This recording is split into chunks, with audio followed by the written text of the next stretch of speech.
देखा जाए आज का जो टॉपिक है वो क्या है, पलायन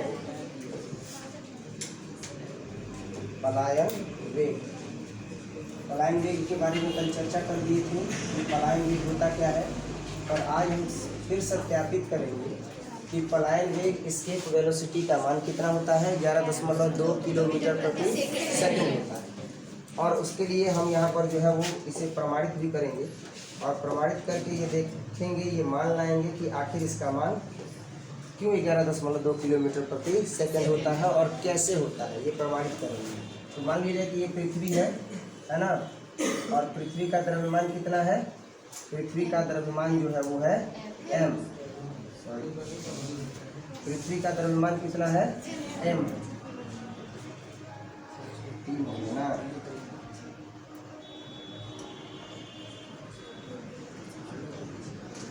देखते हैं।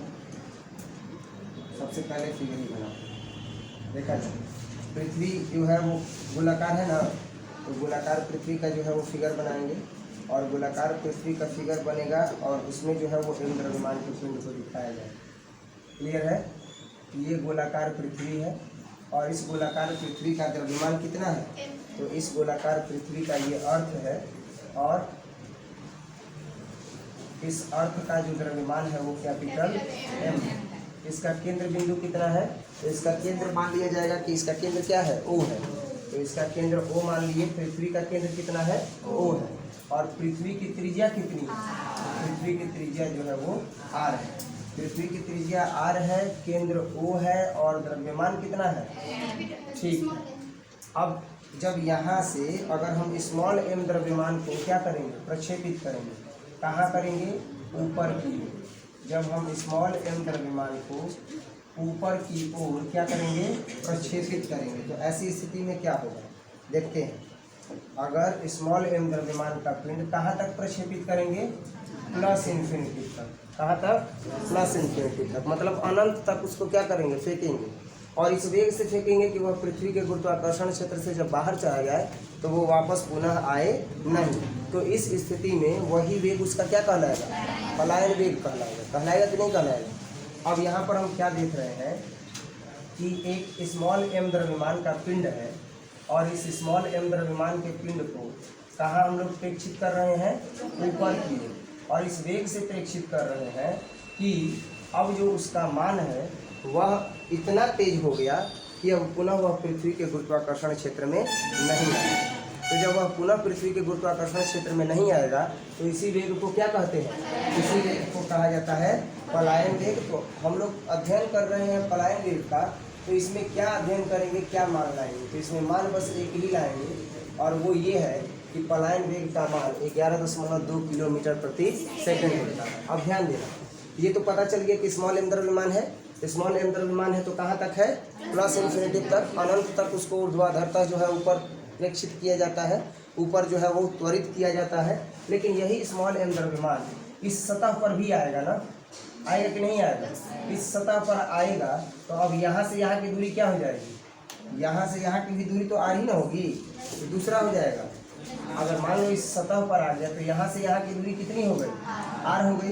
तो जब यहाँ से यहाँ की दूरी r हो गई तो ऐसी स्थिति में अब कौन सा नियम लगेगा, न्यूटन के गुरुत्वाकर्षण का नियम लगेगा कि नहीं लगेगा। अब क्योंकि O केंद्र बिंदु से m द्रव्यमान की बात की जा रही है, तो ये पृथ्वी का केंद्र बिंदु है, और पृथ्वी का द्रव्यमान कैपिटल M और इसका स्मॉल m, तो दो पिंडों के बीच लगने वाले गुरुत्वाकर्षण बल का नियम लगेगा कि नहीं लगेगा। अब एक चीज़ ध्यान देना, अगर हम m द्रव्यमान के पिंड को ऊपर की ओर प्रेक्षित करते हैं तेज वेग से, और इतनी तेजी से त्वरित करते हैं कि उसका वेग इतना हो जाता है कि वह पृथ्वी के गुरुत्वाकर्षण क्षेत्र से बाहर निकल जाता है और पुनः पृथ्वी के क्षेत्र में वापस नहीं आता है, तो ऐसी स्थिति में उसे पलायन वेग कहेंगे। लेकिन जब उसे हम ऊपर की ओर प्रेक्षित कर रहे हैं और पृथ्वी के क्षेत्र में वो नहीं आ रहा है, तो आखिर उस वेग का मान कितना है, वो जब हम प्रमाणित करेंगे तो उसमें एक चीज़ ध्यान रखना होगा कि जब हम वेग से अगर किसी पिंड को ऊपर की ओर त्वरित कर रहे हैं तो इस स्थिति में एक केस बनता है, अगर वो पिंड यहाँ m द्रव्यमान तक आता है या अनंत तक जाता है तो कार्य होगा कि नहीं होगा, क्योंकि प्रेक्षित किए हैं तो कार्य होगा ना, ऊपर की ओर उसको फेंका गया है तो कार्य होगा कि नहीं होगा, तो जब कार्य होगा तो वो किया गया कार्य गतिज ऊर्जा के बराबर होगा, क्योंकि यहाँ से जैसे ही निकलेगा गुरुत्वाकर्षण क्षेत्र से बाहर तो वो ब्रह्मांड में यानी कि स्पेस में क्या करने लगेगा, गति करने लगेगा, क्योंकि वहाँ पर कोई आकर्षण का क्षेत्र नहीं है। तो आखिर उसमें कौन सी ऊर्जा होगी, गतिज ऊर्जा, यानी किए गए कार्य का परिमाण किसके बराबर हो जाएगा, गतिज ऊर्जा के बराबर हो जाएगा। स्टार्ट करते हैं टॉपिक, और सबसे पहले फिगर का डिस्क्रिप्शन लिखेंगे। माना कि पृथ्वी का द्रव्यमान कितना है, m। माना कि पृथ्वी का द्रव्यमान,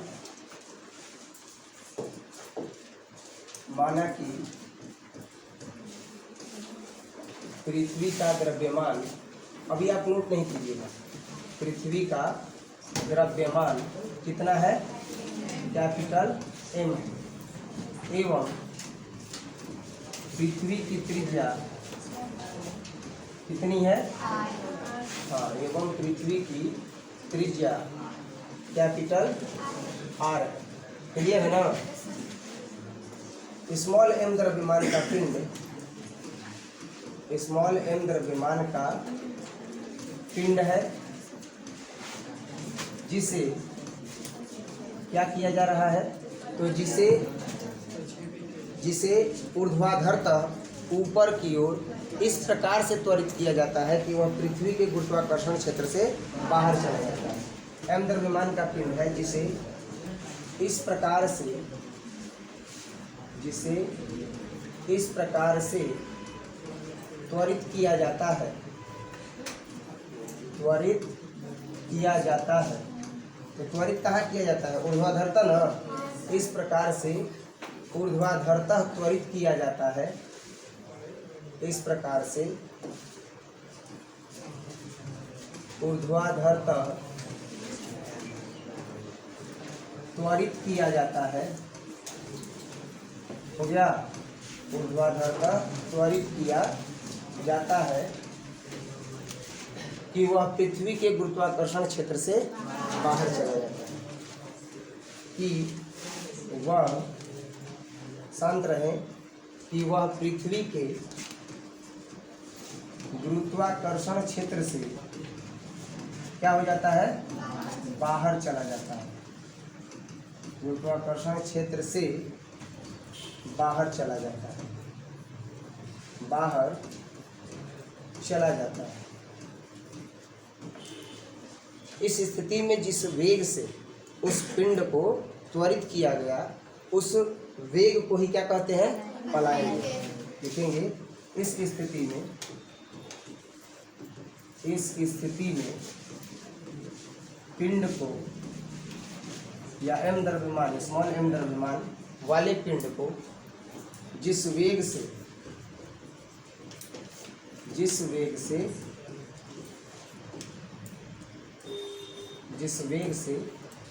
त्वरित किया जाता है, उसे ही क्या कहते हैं, उसे ही पलायन वेग कहते हैं, पलायन वेग कहते हैं। पलायन वेग अब मान लेंगे, माना कि स्मॉल m द्रव्यमान वाले पिंड का,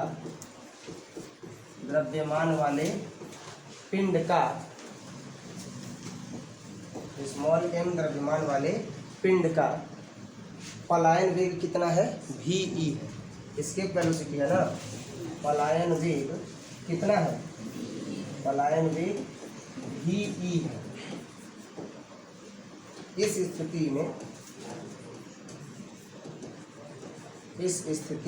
में क्या होगा, तो इस स्थिति में गतिज ऊर्जा क्या होती है, गतिज ऊर्जा। चूंकि पिंड अगर ऊपर की ओर गति कर रहा है तो ऐसी स्थिति में उसमें गतिज ऊर्जा है कि नहीं है, तो लिखेंगे गतिज ऊर्जा। तो गतिज ऊर्जा बराबर क्या होता है, 1/2 mv²। गतिज ऊर्जा में क्या हो गया, E के, तो E के बराबर 1/2 m और ve²।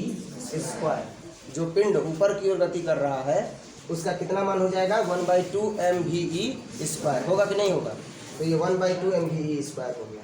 अब ध्यान देना, यदि पिंड को कहाँ से कहाँ हम लोग लेकर के जाते हैं, तो यदि पिंड को, जो m द्रव्यमान का पिंड है, उसको अगर ऊपर की ओर ऊर्ध्वाधरतः त्वरित किया जाता है तो वह r दूरी से होकर के गुजरता है। इस स्थिति में बिंदु r पर स्थित स्मॉल m द्रव्यमान वाले पिंड पर लगने वाला बल, तो पृथ्वी के द्वारा उस पर बल लगेगा कि नहीं लगेगा? तो बल लगेगा तो आखिर कितना बल लगेगा? तो वो निकलेगा गुरुत्वाकर्षण के नियम से। गुरुत्वाकर्षण के नियम में क्या था कि यदि दो पिंड एक दूसरे से r दूरी पर स्थित हो तो दोनों पिंडों के बीच लगने वाले गुरुत्वाकर्षण बल का मान उन दोनों द्रव्यमान युक्त पिंडों के गुणनफल के समानुपाती और उनके बीच की दूरी के वर्ग के व्युत्क्रमानुपाती होता है। अर्थात F समानुपाती m1 m2 और बटे में F व्युत्क्रमानुपाती 1 बटे में, और जब दोनों को मिला दिए तो हो क्या गया m1 m2 और बाई आर स्क्वायर। F समानुपाती m1 m2 by R square, समानुपाती का चिन्ह हटा नियतांक के बराबर g, जहाँ g को सार्वत्रिक गुरुत्वाकर्षण नियतांक कहते हैं। यही नियम था। अब पढ़ रहे हैं हम लोग कि जब ये m द्रव्यमान युक्त पिंड कहाँ चला जाएगा, इस पृथ्वी के त्रिज्या के बराबर की दूरी पर चला जाएगा, r दूरी पर, तो इस स्थिति से अभी वो बाहर भी जाएगा। लेकिन इस स्थिति में और पृथ्वी के बीच लगने वाले गुरुत्वाकर्षण बल का मान कितना है, लगने वाले आकर्षण बल का मान कितना है, और उसमें न्यूटन का भी नियम देखे हैं, न्यूटन के गुरुत्वाकर्षण का नियम। तो वो चीज़ याद होना चाहिए, अगर याद नहीं होगा तो नहीं समझ में आएगा। तो देखो ई के बराबर तो 1/2 mv² हो गया। अब ध्यान देना, अब यहाँ पर हम एक चीज़ और देखते हैं कि यदि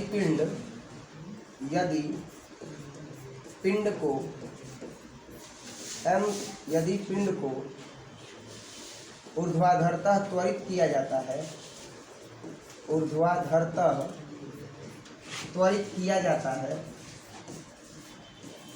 ऊर्ध्वाधरतः त्वरित किया जाता है, तो वह पृथ्वी से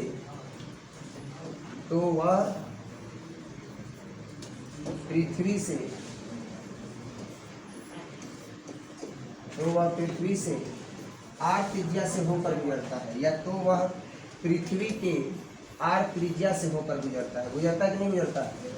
पृथ्वी के r त्रिज्या से या r से होकर गुजरता है ना, r से होकर गुजरता है, r से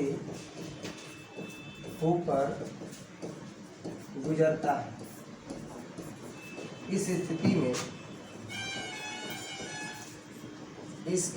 में पृथ्वी एवं किसके बीच, पृथ्वी एवं किसके बीच, स्मॉल m के द्रव्यमान के बीच, पृथ्वी एवं स्मॉल m द्रव्यमान वाले किसके बीच, पिंड के बीच लगने वाला कौन सा बल, लगने वाला गुरुत्वाकर्षण बल, लगने वाला गुरुत्वाकर्षण बल। तो किसके नियम से अब मान निकालेंगे? हाँ, लगने वाले या लगने वाला गुरुत्वाकर्षण बल। तो गुरुत्वाकर्षण बल बराबर कितना होता है, F बराबर g m1 m2 by R square. तो यहाँ पर भी वही हम यूज करेंगे, देखेंगे। इसलिए किसके नियम से, न्यूटन के गुरुत्वाकर्षण के नियम से, न्यूटन के गुरुत्वाकर्षण के नियम से। तो न्यूटन के गुरुत्वाकर्षण के नियम से क्या हो जाएगा, F बराबर g इंटू m1, पहले उन्हीं के रूप में लिखते हैं, जो न्यूटन के गुरुत्वाकर्षण का नियम है ना, पहले उसी रूप में लिखते हैं। क्या होता है, F बराबर g m1 m2 और बाई, लेकिन इस स्थिति में क्या है F बराबर, तो इस स्थिति में F बराबर है g m1 की जगह पर पृथ्वी का द्रव्यमान और m2 की जगह पर पिंड का द्रव्यमान और उनके बीच की दूरी पृथ्वी की त्रिज्या है, तो वो हो जाएगा g m और बाई आर स्क्वायर। होगा कि नहीं होगा? अब ये जो है वो लगने वाला बल हो गया। आखिर जब हम ये बल लगा रहे हैं, तो बल लगा रहे हैं तो वस्तु विस्थापित हो रही है ना, और वस्तु को कहाँ तक विस्थापित करना है, इन्फिनिटी तक करना है कि नहीं करना। तो इस स्थिति में हम क्या लिखेंगे कि यदि एक बल लगा करके और m द्रव्यमान युक्त पिंड को dr दूरी तक क्या किया जाता है, विस्थापित किया जाता है, तो किए गए कार्य का परिमाण dr दूरी का जैसे ही हम चर्चा किए, तो वैसे ही दिमाग में एक चीज़ आना चाहिए कि हमें ऑब्जेक्ट को कहाँ भेजना है, अनंत तक। और जब अनंत तक भेजना है तो वो वापस पृथ्वी के गुरुत्वाकर्षण के क्षेत्र में नहीं आएगा। तो ऐसी स्थिति में जब स्मॉल m द्रव्यमान युक्त पिंड को अनंत तक भेजना है तो एकाएक कैलकुलेशन कर सकते हैं नहीं, सबसे पहले अल्पतम मान, तो अल्पतम मान करेंगे तो डी आर विस्थापन, और संपूर्ण मान करेंगे तो आर, संपूर्ण मान करेंगे तो आर आ जाएगा। तो यहाँ पर वही देखेंगे हम लोग, यहाँ पर हम लिखेंगे कि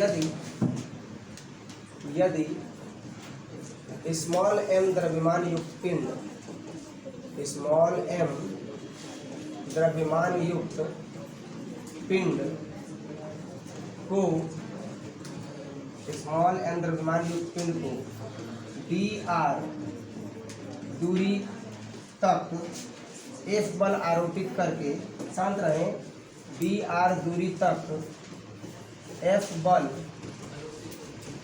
आरोपित करके क्या किया जाए, विस्थापित किया जाए, आरोपित करके विस्थापित किया जाए, आरोपित करके विस्थापित किया जाए, तो इस स्थिति में किया गया अल्पतम कार्य,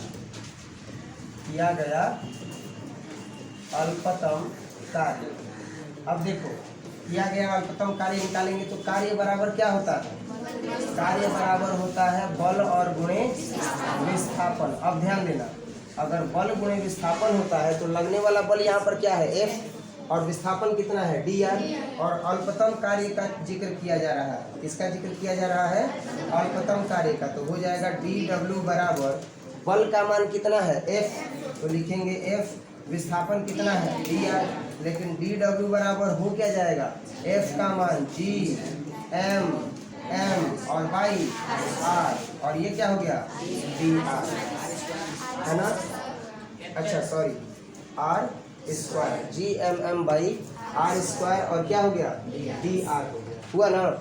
अब एक चीज़ देखो यहाँ पर, G M M by R square, R का मान यहाँ पर क्या माना गया है, कैपिटल आर माना गया है ना, आर क्या माना गया है, कैपिटल आर माना गया है, ठीक है, कैपिटल आर है, जी एम एम और बाई कैपिटल आर,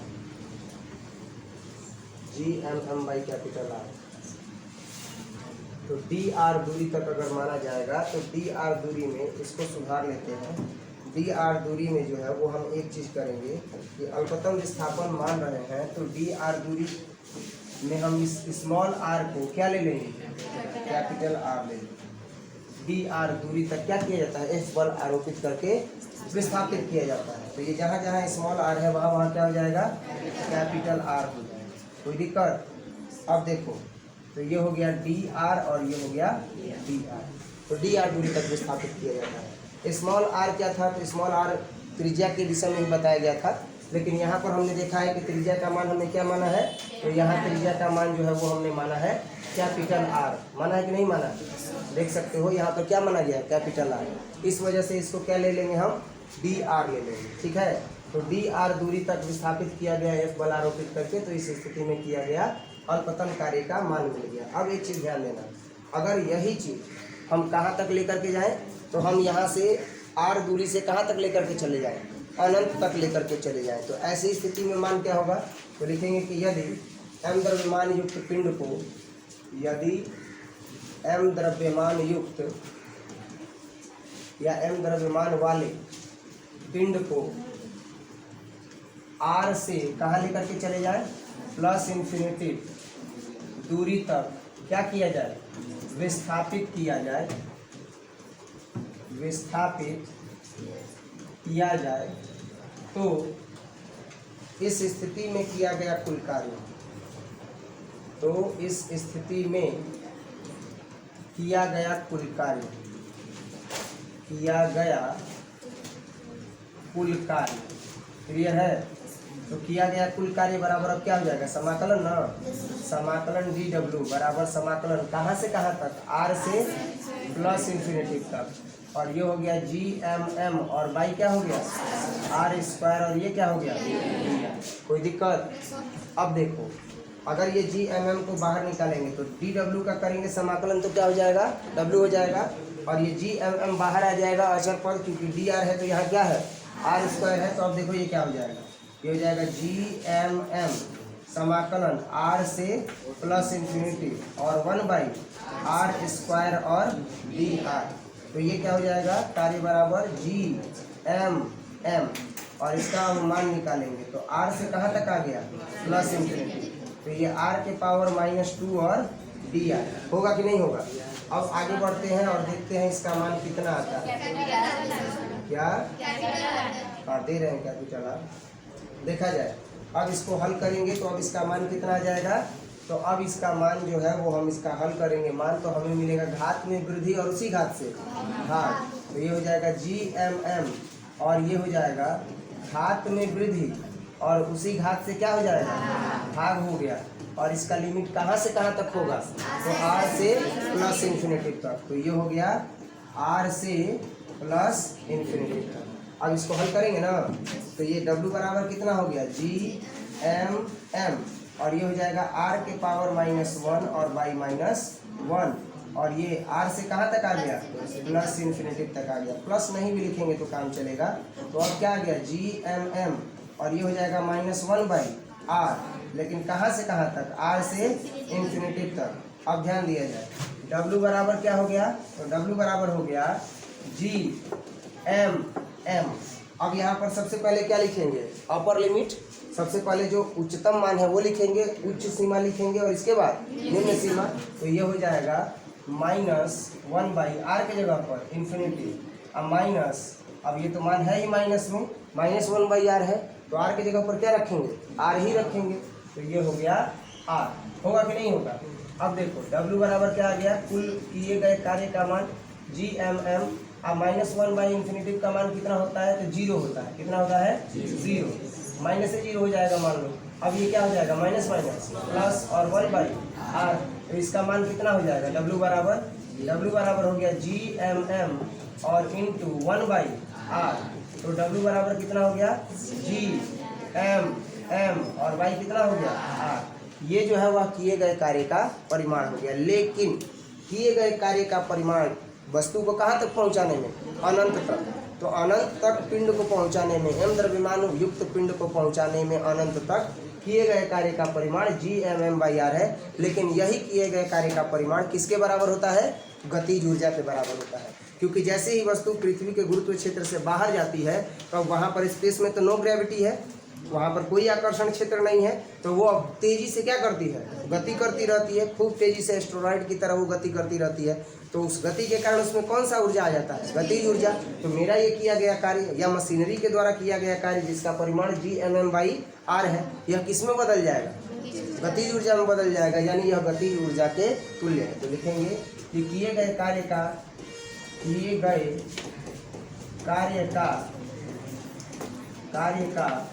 यह परिमाण, किए गए कार्य का यह परिमाण किस रूप में संचित हो जाता है या किसके तुल्य होता है, गतिज ऊर्जा के तुल्य होता है। किए गए कार्य का यह परिमाण गतिज ऊर्जा के क्या होता है, तुल्य होता है। अर्थात गणितीय रूप में क्या हो जाएगा, तुल्य होता है। अर्थात गणितीय रूप में तुल्य होता है। अर्थात गणितीय रूप में, तो गणितीय रूप में किए गए कार्य का यही परिमाण किस रूप में हो जाएगा, तो किए गए कार्य का यही परिमाण जो है वह गतिज ऊर्जा के बराबर हो जाएगा। तो किए गए कार्य का परिमाण क्या है, तो यहाँ लिखेंगे कार्य और बराबर क्या हो जाएगा, गतिज ऊर्जा। होगा कि नहीं होगा। अब देखो किए गए कार्य का परिमाण कितना है, Gmm और बाई r।